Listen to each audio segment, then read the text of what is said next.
Halo Sobat Prestasi, bertemu lagi dengan kami di channel official prestasi kita. Saya dengan Eko Wianto dan rekan saya Bro Agung Dwi Pantara. Seperti halnya video kami sebelumnya, sore ini kita mau membahas sedikit ya, ngobrol-ngobrol ringan. Ya, siapa tahu mungkin berguna atau bermanfaat buat sobat-sobat prestasi semua gitu ya. Dan kebetulan saya menggunakan syal bendera merah putih kita. Hari ini merupakan hari ulang tahun kemerdekaan Negara Kesatuan Republik Indonesia yang ke-76. Semoga semuanya bertambah baik, terutama pelayanan dan manajemen sumber daya manusia juga menjadi lebih baik dari tahun ke tahun. Gitu ya. Oke, supaya kita langsung ngobrol-ngobrol gitu ya. Bro Agung? Bro Agung? Oh, sedang sibuk rupanya. Yang nelfon ya. Bro Agung? Oh, sedang nelfon siapa? Bro Agung? Bro Oh, Agung? hey Bro Hey, Eko. iya, iya. Sedang apa, bro? Udah mulai ya? Sudah mulai. Udah. Saya sudah sapa sobat prestasi kami, prestasi kita. Oh, udah. Halo Sobat Prestasi, ketemu lagi dengan saya Agung bersama Bro Eko. Selamat Hari Kemerdekaan RI ke-76. Semoga Indonesia menjadi bangsa yang semakin bagus dari tahun ke tahunnya, stepping up ya. Dan juga untuk pelayanan servis di Indonesia semoga semakin baik ya, nggak bikin kesel orang. Amin, amin ya rabbal alamin. Kenapa tadi Bro Agung sibuk banget? Iya, tadi gue tuh telepon untuk masuk ini layanan. Kan lagi ya ada kesel lagi, gitu, ada yang mau disampaikan. Ternyata masuk aja ke recording itu susahnya minta ampun. Silakan tunggu, tuh masukkan ke IVR recording. Ngomong. Tekan 1 untuk melanjutkan. Suruh tunggu. Tekan ini masuk menu natut. Ujung-ujungnya maaf, semua operator kami sedang melayani pelanggan lain. Silakan dicoba kembali. Nggak ada pilihan, tut mati, nut. Jengkel nggak itu udah masuk 5 menit kurang lebih, waktu udah nungguin terus, kemudian pulsa. Ya kan kalau telepon ke nomor lokal kan pasti lebih tinggi ya, sobat-sobat prestasi. Bukan hitung-hitungan sih, tapi kalau misalnya ada manfaatnya nggak apa-apa. Ini telepon useless, nggak ada manfaatnya, ujung-ujungnya suruh telepon lagi selama itu. Jadi ya tadinya ada masalah satu, masalah pokoknya, masalah begini ada lagi, jadi double. Masalah pokok, kok pokok kayak utang ya? Masalah pokok sama bunga pokok. Ya itulah ya, sobat prestasi. Jadi tadi kenapa mohon maaf sebelumnya, saya tadi pas lagi telepon ternyata udah dibuka sama Bro Eko. Gitu, Bro Eko. Jadi emosinya kayak begitu. Waduh, iya. Kebetulan kalau bisa saya empati nih ke Bro Agung, jadi kebetulan lagi urgent butuh sesuatu ya yang mesti berhubungan dengan kontak layanan pelanggannya suatu institusi lah ya gitu ya. Nah, terus sulit dihubungin ya. Udah Bro Agung harus nyiapin waktu Saya. untuk nelpon, iya terus ngecek juga handphonenya, apalagi kalau menghubunginya itu eh, hal yang berbayar gitu ya, misalnya harus pakai pulsa atau misalnya Ya, harus betul. harus punya kuota gitu ya. Jadi itu harus disiapkan dulu kan sama Bro Agung ya. Dan ternyata di ujung-ujungnya bisa jadi tidak terlayani karena tidak bisa dihubungin ya. Entah itu petugasnya sedang sibuk atau memang sedang sesuatu hal yang tidak terangkat gitu ya. Jadi boleh dibilang gitu tadi ya. Betul. Wah, Ya, ya. benar. Rasanya gimana? Kesel, sebel, Gondok. gondok, dan masalah belum terselesaikan gitu ya. Itu juga penting kan. Jadi Belum jadi nambah, iya, jadi pengen jadi double kan, yang tadi masalah pokoknya sama nggak bisa berbicara gitu, jadi iya, ngomongnya sama mesin. sama mesin ya. Ujung-ujungnya diputus pas lagi sayang-sayangnya gitu, diputus. Nanggung, nanggung ya. Paling nggak enak loh sobat prestasi kalau lagi nanggung. Iya nggak? Udah lagi butuh mau ngapain sesuatu, Lagi cinta-cintanya lagi ditinggalin, tahu-tahu lagi ditinggalin, sayang-sayangnya diabaikan. diabaikan, Hmm. Dan Tapi kesel-keselnya, ditinggalin, ditabaikan sama ih, operatornya, nggak mau nanggepin saya. iya, Padahal lagi butuh-butuhnya. itu dia. Jadi ganjel banget di sini, empuk ya. Jadi pelanggan tuh seperti itu ya, Ya, yang dirasakan ya, gitu. hmm, Aduh, iya, iya, iya, iya. Eh, jadi gini, sobat prestasi, hal ini bisa saja terjadi oleh kita, gitu ya, apa yang dialami oleh Bro Agung. Jadi ini merupakan juga salah satu konsen di bidang pelayanan pelanggan agar selalu menjaga performance atau kinerja dari kontak layanan yang dibuka oleh untuk pelanggan, gitu ya. Nah, kalau melihat dari kejadian yang Bro Agung, memang beberapa hal bisa saja terjadi, artinya beberapa faktor yang bisa terjadi ya. Dan ini juga perlu dihindarin. Sedikit mengkilas balik ya mengenai stream layanan yang saat ini ada. Kalau kita kelompokkan nih secara umum aja ya, bahasa-bahasa umum saja, itu kita bagi menjadi dua saat ini. Yaitu yang pertama adalah stream non-digital. Layanan yang sifatnya non-digital seperti contohnya tadi telepon, melalui telepon. Di telepon itu ada oh telepon tuh non digital ya? non-digital karena itu kita bisa sebut sebagai Oh, tradisional yang eh, sudah lama dibuka jenis layanan seperti ini. Jadi sebelum ada sosial media, sebelum ada area-area digital saat ini, itu sudah dulu itu pertama kali adalah melalui telepon gitu, suara, karena hmm, dulu belum berkembang nih teknologinya gitu ya. Nah, hmm, eh, yang kedua, stream kedua adalah itu yang tadi saya sudah sampaikan, ada yang digital. Digital ini eh, beberapa tipe atau jenis layanan digital, misalnya lewat email, kemudian lewat sosial media. Saat ini juga hmm, ada yang kalau kita buka website ada live chat tuh di samping kanan bawah biasanya. Nah itu live chat sendiri juga sekarang sudah ada yang dilayani oleh robot, ada juga yang dilayani oleh di belakangnya manusia gitu yang mengetik hmm. atau menjawab apa yang menjadi concern atau pertanyaan pelanggan. Nah, kalau kita balik lagi ke poin nomor satu adalah layanan yang non digital telepon, seperti yang Bro Agung alami tadi, itu adalah jenisnya yang bersifat real time. Harus saat itu juga begitu pelanggan menelpon, itu harus segera dijawab real time gitu.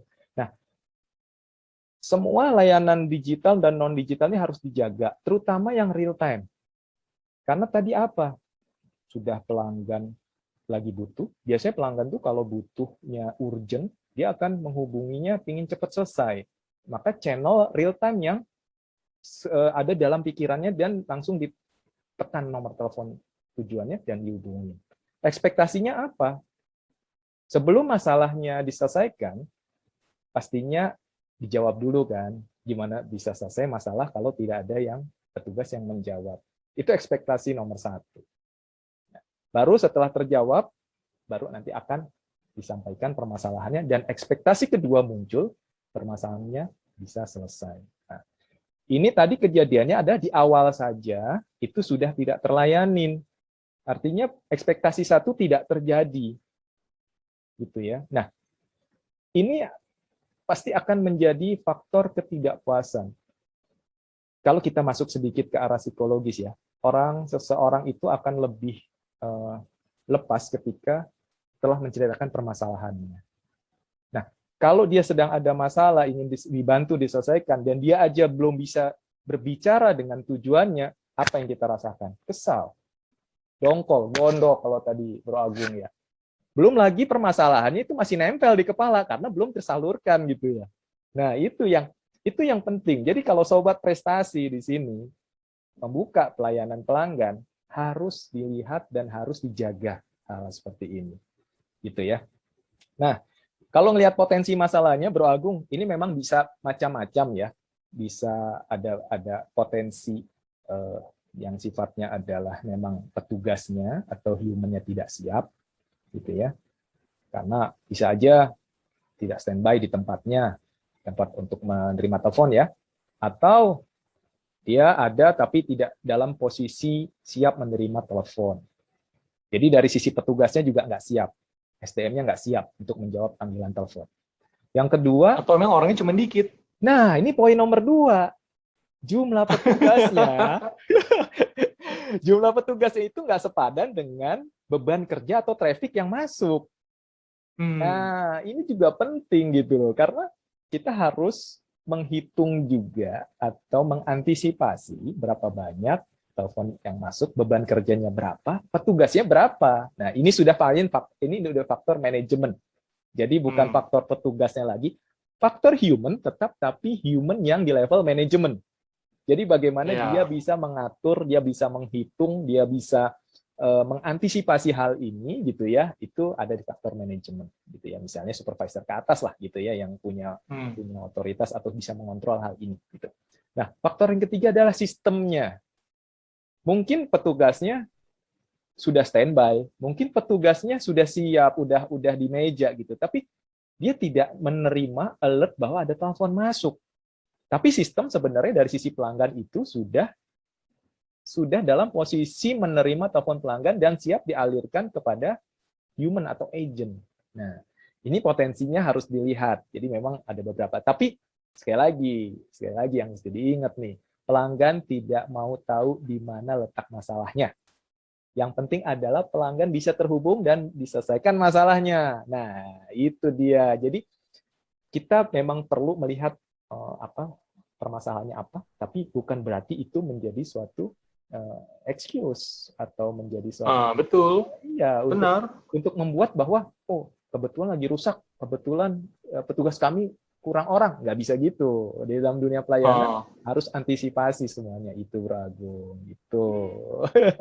Jadi ya semoga nanti Bro Agung bisa mencoba telepon yang kedua dan cepat diangkat ya, karena saya yakin Bro Agung ini belum selesai masalahnya nih. Iya, kalau enggak nanti langsung masukin aja ke digital. Nah, sosmed. Lah semuanya. Iya, kalau sudah sosmed, itu udah banyak faktor lagi nih. Jadi, kalau telepon kan sifatnya one on one ya, biasanya ya, satu pelanggan, satu petugas. Close. Jadi percakapannya hanya ada di antara dua orang itu. Itu bisa tetap bisa dimonitor oleh teman-teman yang mempunyai sistem monitoring ya. Tapi artinya publik juga nggak tahu. Tapi kalau di situ sudah fail, servisnya sudah fail, sudah nggak bisa diantisipasi oleh penyelenggara pelayanan dan akhirnya pelanggan nggak puas, akhirnya lari ke digital. Nah, ini faktornya banyak. Kalau digitalnya email, hampir sama seperti telepon. Jadi yang menerima itu petugas, tapi tidak bisa dia orang lain. Namun tidak real time. Kalau email itu sifatnya adalah tidak real time, non real time. Jadi dijawab, misalnya dikirim sekarang, mungkin bisa berapa saat, berapa menit, berapa jam kemudian dijawab. Nah, kemudian hampir sama kayak chatting juga ya. Hampir sama seperti chatting. Tapi kalau chatting teks, tapi dia real time, karena kalau chatting web chat itu customer juga atau pelanggan itu pasti ekspektasinya langsung dijawab, betul nggak Bro Agung? Iya, jadi nggak bisa. Nah, itu hampir sama. Durasinya lebih cepat ya dibanding email ya. Betul. Jadi kalau teleponi itu ada real time voice atau suara, kalau live chat itu adalah real time tapi teks gitu ya. Walaupun menjawabnya bisa delay, tapi ingat ekspektasi pelanggan. Ketika kita buka web atau buka mobile apps aplikasi, kemudian kita ngechat, kita expect segera dijawab ya. Nah itu, jadi real time. Nah kalau sosial media lain lagi. Kalau live chat, email, teleponi itu sifatnya adalah satu customer dihandle oleh satu petugas tanpa orang lain mungkin bisa lihat ya, close. Tapi kalau sosial media, ini banyak tipenya, ada Facebook, ada Twitter, ada segala macam ya. Begitu posting, orang lain bisa lihat gitu ya. Kecuali ada satu mode lagi yaitu direct message yang memang tujuannya langsung menuju ke pesan private-nya. Tapi kalau pelanggannya sudah kesal, kemudian dia kecewa, dia pingin semua orang yang berkompeten melihat, ya bisa aja dia chat di situ. Itu pelanggan bisa melakukan hal itu, dan itu sebelum menuju ke sana harus diantisipasi gitu. Jangan sampai servis yang pertama kali itu gagal gitu. Jadi kalau bicara konteks pelayanan pelanggan ya harus dijaga gitu ya. Gimana sih cara jaganya gitu ya? potensi solusinya gimana? Teman-teman harus lihat objektifnya gitu. Karena setiap industri ekspektasinya juga beda. Contoh, industri kesehatan emergensi, ambulans misalnya. Kebutuhan ingin diangkatnya apa? Cepat, very fast, sangat cepat gitu ya. Hitungan berapa second atau kalau perlu begitu belum telepon ya udah diangkat. Oh ya salah ya. Begitu telepon langsung diangkat gitu. Nah, Goib itu namanya. Ya, itu goib. Prediktif, sudah terprediksi gitu ya. Ya, kayak gitu. Ini just kidding ya. Jadi ilustrasinya adalah kalau industri ambulans atau kesehatan atau emergency atau yang bersifat keamanan dan sebagainya itu cepat gitu ya. Kemudian ada juga sifatnya finansial. Misalnya finansial ya, hubungannya dengan finansial, banking misalnya, atau industri yang sifatnya risikonya tinggi karena banking misalnya contoh kartu ATM hilang atau kartu kredit hilang gitu ya, kan itu harus segera bisa diangkat gitu ya untuk diblokir misalnya. Nah, itu juga settingnya juga harus beda. Ada lagi misalnya industri lain yang consumer good misalnya ya, barang-barang rumah tangga gitu ya, itu set standarnya juga bisa. Karena kita harus seimbangkan juga antara ekspektasi pelanggan dengan resource yang ada di pelayanan pelanggan kita. Jangan sampai nanti itu nggak balance gitu.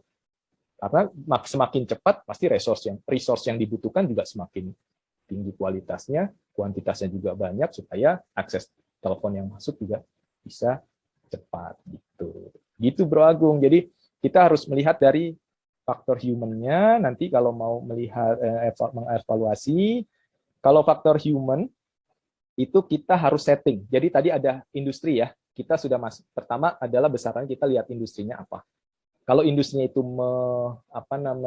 mempunyai ekspektasi yang tinggi, maka kita harus turunkan juga ke individu human yang ada. Jadi nanti kita perlu misalnya KPI, kinerja SDM-nya juga harus tinggi. Key Performance Indicator, kalau di bahasa Indonesia indikator kinerja utama, IKU kalau di bahasa Indonesianya ya. Tapi kalau bahasa asingnya tuh KPI, Key Performance Indicator. KPI-nya agent juga harus disesuaikan. Dia harus punya KPI yang tinggi gitu untuk dari sisi kecepatan menjawabnya.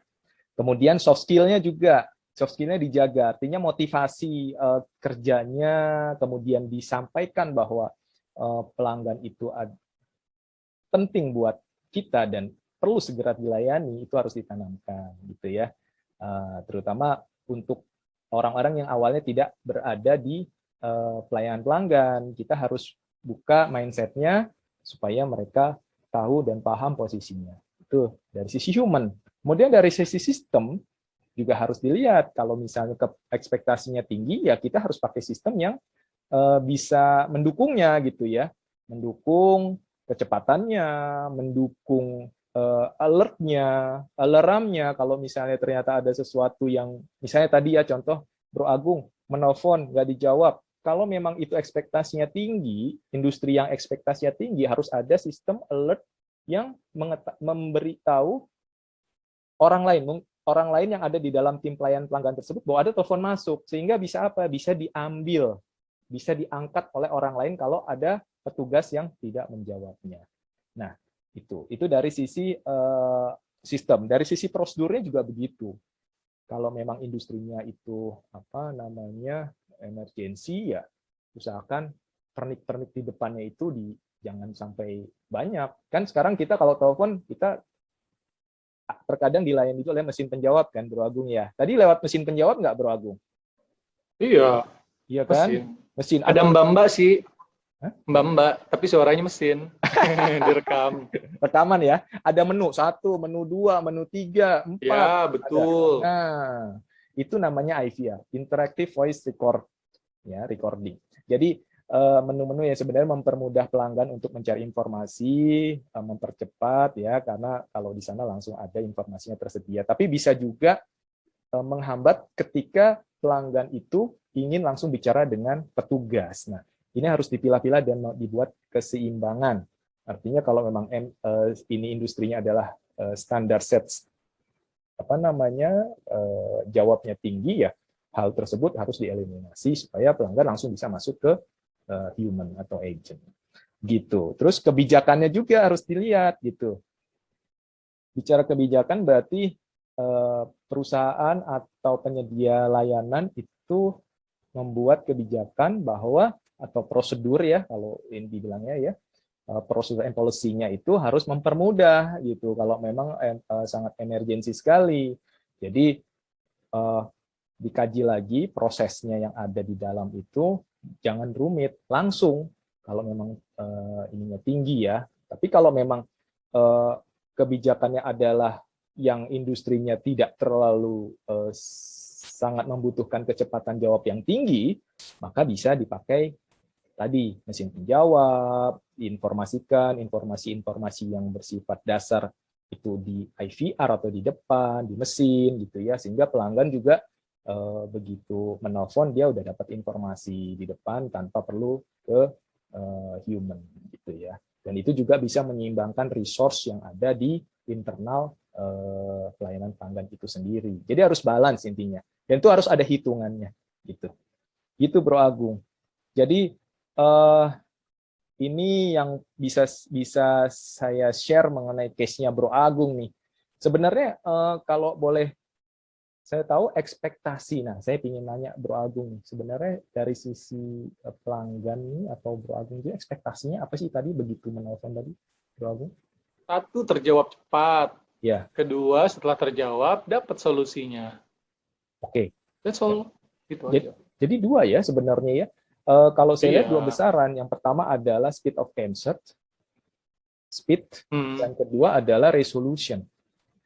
Case resolution ya, atau penyelesaian masalah. Iya. Baik.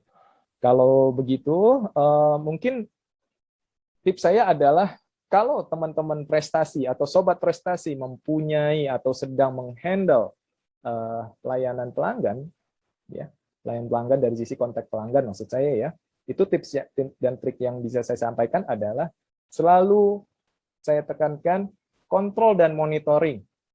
Ya, terhadap akses-akses pelayanan yang dimiliki oleh sobat prestasi. Jadi sering-sering dicek, mau mystery shopper, minta orang lain ngecek, atau misalnya tim sendiri secara periodik, entah itu petugas-petugas yang lain, misalnya supervisor, atau misalnya ada tim sendiri yang memang bertugas mengecek, mengevaluasi sistem-sistem dan pelayanan yang ada di dalam akses tadi atau pelayanan pelanggan tadi gitu ya. Nah, itu harus dilakukan secara rutin.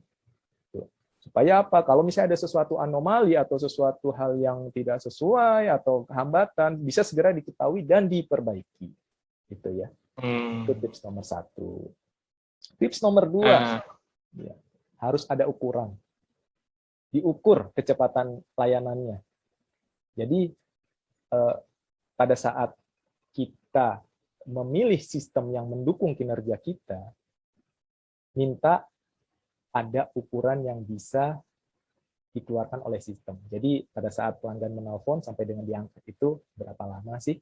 Nah, itu harus ada dan itu harus dievaluasi, diukur, dievaluasi apakah meet atau mendekati atau melebihi target yang diset oleh teman-teman atau sobat prestasi semua. Jadi pengukuran kinerja itu harus ada, gitu ya. Dan itu secara periodik. Kemudian tips nomor 3 adalah tadi, aku udah sampai bilang nih, jangan-jangan petugasnya nggak ada. Nah, ini juga kalau kita membuka layanan telepon itu perlu ada perhitungan formulasi antara berapa banyak telepon atau interaksi yang masuk dengan jumlah SDM. Itu ada hitungannya sendiri dan ada rumusnya sendiri, gitu ya. Jadi ini harus dihitung, jam-jamnya juga harus dilihat, kira-kira telepon yang terbanyak di jam berapa, telepon yang terendah di jam berapa, sehingga nanti petugasnya bisa mengikuti tuh. Yang paling banyak di jam berapa harus ngumpul semua, yang kiranya kosong ya diistirahatkan gitu ya. Jadi ada proses balancing antara interaksi masuk dengan petugas yang tersedia. Gitu. Kemudian pastikan sistemnya handal, mendukung proses dan prosedur kerjanya sobat prestasi semua. Kalau sobat prestasi punya industri yang sangat tinggi, kecepatan menjawabnya, sistemnya harus dukung. Jangan menghambat. Gitu. Bisa aja tadi misalnya sudah ditelepon tapi petugas nggak tahu ada telepon masuk, atau ada keterlambatan apa ya, informasi atau indikator yang masuk ke agent bahwa, atau ke agent, ke petugas bahwa ada telepon masuk, akhirnya delay gitu ya, atau bahkan hilang tuh telepon ada tapi nggak ada indikator masuk ke agent, sehingga agent merasa bahwa tidak ada telepon masuk padahal ada telepon masuk. Nah itu juga harus dicek keandalan sistemnya.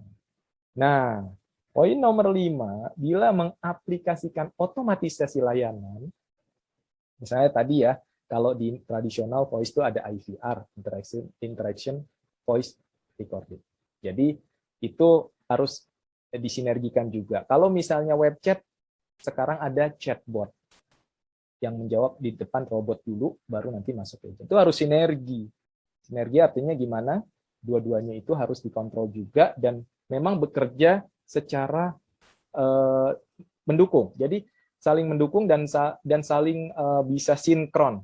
Jadi pada saat nanti pelanggan masuk ke otomatisasi, dilayani di sana, kemudian dia membutuhkan untuk bicara dengan atau berinteraksi dengan petugas human atau SDM ya, itu maka harus segera proses integrasi atau apa namanya, dia bisa saling apa ya, berkomunikasinya itu bisa bagus dan real time, sinergikan. Itu juga mendukung proses layanan. Ditambah juga nanti harus sinergi juga stylenya, misalnya ini udah masuk yang hal sedikit lain, style misalnya di otomatisasi stylenya casual atau formal. Nah agentnya juga begitu gitu ya. Jadi ini juga salah satu yang membuat image atau persepsi pelanggan bagus di suatu konteks pelayanan pelanggan gitu.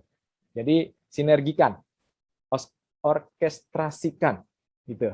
Jadi jangan seimbang begitu di chatbot casual, ternyata di petugasnya formal, baku, bingung pelanggan ini kok nggak sama gitu, nggak sinergi. Terus di chatbot atau di EVR-nya cepat diangkat, tapi begitu masuk ke petugas lamanya minta ampun. Nah ini nggak sinergi nih.